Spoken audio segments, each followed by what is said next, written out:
So, Dr. Amani, one of the other aspects that I don't think has been examined enough, and you would probably be able to provide some better insights, how this is impacting on our elderly people. Now, we do know that 2/3 of all the fatalities of COVID That's right.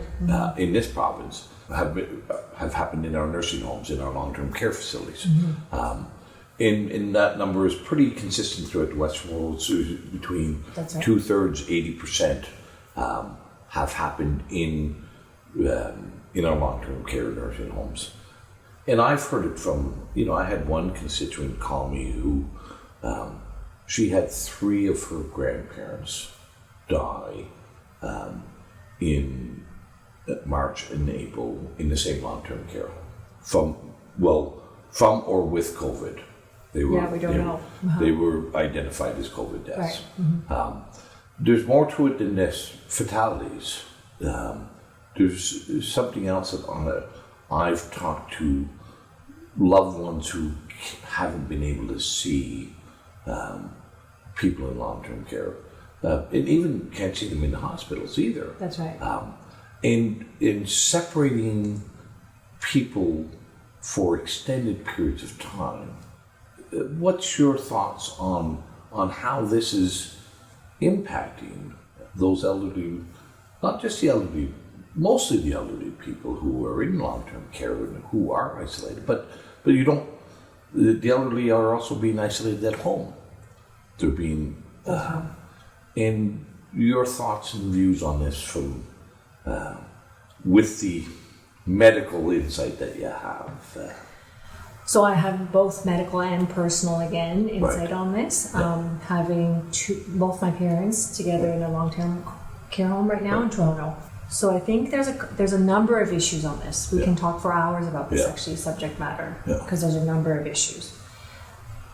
One of the key things is the elderly in the long care term homes and differentiating between the ones that are outside, right? But they have similar factors that are contributing to their decline that is not COVID again, but is our measures to deal with COVID. So I'll just tell you this first story as a start to this, in terms of the role of isolation. So my parents' seniors home in Toronto was opened up in June. So between March and June, we were not able to visit them in person, touch them, hold them, see them. We were allowed to do visits behind the window, and that's it. Now, my dad is turning 91 this December. My mom's 86. My mom's very spunky, outgoing, very an extrovert. My dad's very quiet, very peaceful, we call him the little Buddha. And very in need of the physical. He's hard of hearing. His speech has slowed down.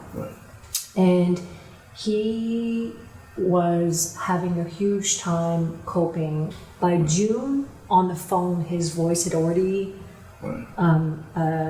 reduced in its sound, strength, the whole bit, and he was whimpering pretty much by June. When is this going to end? When will this be over? And we were seeing him going. He's a pretty small man to begin with, but he was just shrinking, in size over. And the doctors, as they were seeing, were concerned that he was having significant negative effects of isolation. Isolation is usually viewed as cruel and unusual punishment for serious violent offenders. Like isolation is left for the worst of the worst punishments as a punishment, as a form of punishment. Exactly, I'd forgotten about that. But so there are research, and I would recommend people to research on the role of isolation and illness. Okay, never mind the role of fear, which we'll talk about. So the role of isolation. So I was visibly seeing this. At the same time, I have a friend here locally whose mother-in-law had not been in the seniors' home. Independent, 90-something-year-old actually, living independently, but was not allowed to come out, was not allowed to see her neighbors, and no one was allowed to visit, only dropping off of... Now, this woman was independent in her grocery shopping and all her activities. Well and dandy. And she had said after the first month to the second month, matriarch of the family, had survived war. Okay, and I said to people, and a lot of elderly people kind of don't give credit for our elderly are tough, strong, spirited, very awake individuals. They don't get scared by small trivialities that are newer generations, myself included, right? Well, you think somebody who's 94 will have lived through the Second War. They will have lived through the Depression. These are not snowflakes. And she had said early in the pandemic that she wasn't scared of COVID. Right. That she wanted to live her life. She wasn't scared. She wanted to be out. Yeah. But that she was really having a negative impact from the isolation, from her grandkids, from her children, from seeing her neighbors. Yeah. Within the span of the next following months, she started losing weight. Healthy woman. Yeah.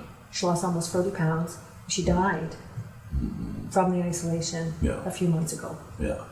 I've seen the same effect on my father, and I was hearing the same effects through speaking to people and other loved ones, and then most recently on the Twitter lands of people sharing in the UK. For, another woman, 94 was the most recent one. 94-year-old was dancing at the nightclubs. Can you imagine? 3 times a week. Right. Healthy, fit, died again from the isolation measures, not COVID. Yeah.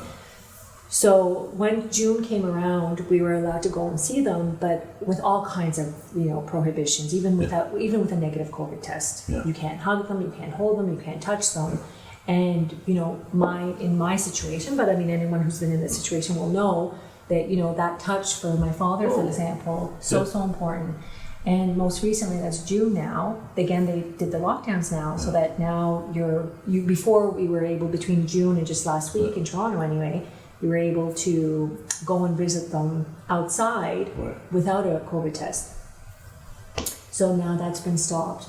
And the communication of despair, and that if this is the way that my life's going to be, I'm in prison, I don't want to be alive anymore. Yeah. Well, that is a message I heard very powerful from Dr. Matt Strauss as well. And he does a lot of work with the elderly, and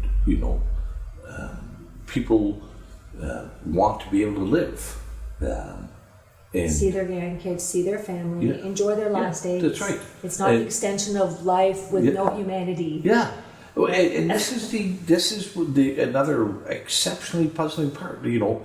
How is it that so many in society, we've just lost all empathy for the elderly, as well as lost empathy for the young? As we started, need to connect with the elderly. Well, that's right. Yeah. One of my stories is. My father-in-law, when he was nearing the end of his life, we were very fortunate that he stayed with us. And he had brain cancer. He couldn't live alone anymore because of blackouts and different things. But we were quite fortunate that we had the capacity that he could live with us. And these are important things. These to have that bond, to have that connection. There's other intangible stuff there as well, sharing of stories and going out, different things.